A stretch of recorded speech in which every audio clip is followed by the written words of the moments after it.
Hi, we're here at Bloom and I'm still talking to Graham Hall, and we're now looking at the live beehive, having looked at the construction of a hive.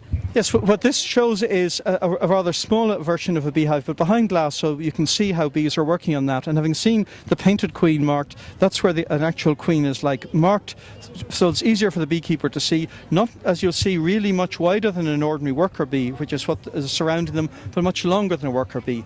Not dead easy to spot even in as small a hive as that, and very difficult to spot then in a full strong hive. That's why beekeepers really need to mark her in advance.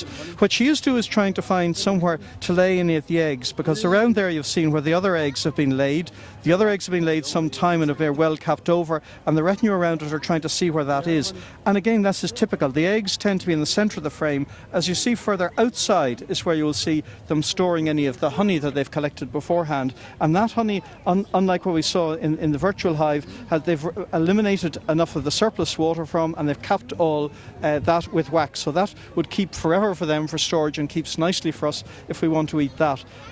Above that, you will also see a bigger bee that's there than some of the others, if you can get in close to. That's a drone. A drone is fatter than the other bee, not so much as long. And the drones, there are always some drones around that. And drones you can also see from the drone comb that is bigger than the worker comb. It actually sticks out from the frame and is more like 6 or 7 millimetres than the 5 millimetres that is the worker cell within that. So you're seeing in that what a beekeeper is seeing as part of a hive. Normally what a beekeeper will have is about 10 of those frames long, and again will tend to store some above that. A space is there for the bees are actually working on, and they can't evaporate everything that goes in. We have access there both for them to breathe and for us to put in water, because being kept behind glass, they do need to get water into them. In nature they will be trying to evaporate that, and they do need enough to keep calm.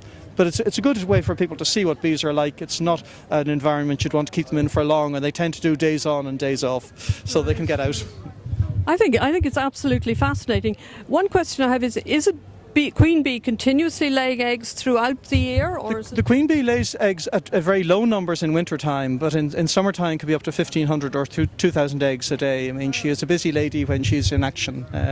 Hollis Street haven't seen nothing like it. But in winter time, they doesn't really need the numbers like that, because though they're trying to maintain themselves, she doesn't need to lay those numbers. So some of these eggs are going to hatch as workers and some as drones, is that? That's the idea, and it's really predetermined from the cell that has been put for that the workers that are laid in those smaller amounts will develop into workers. If for some reason the queen were to be lost, they can convert a worker cell into a queen within the first couple of days by feeding effectively extra protein, or what we know as royal jelly. But the drone will always be different and will be in the larger cell that's there. It's absolutely fascinating. I mean, it's something we could listen to you all day, but I know we've a limited amount of time.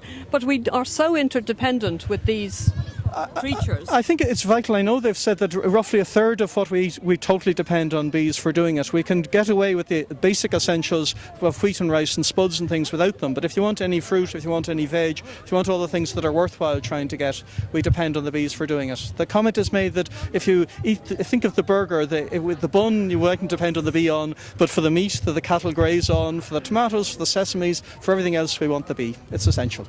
So we really should be planting things in our gardens that are going to attract bees and look after them. Keeping the bees in the first place that can pollinate what we already have in the garden, so we're better at doing both. That's terrific. But for our next, I want to take us through then to the end product, where these bees are giving us the honey.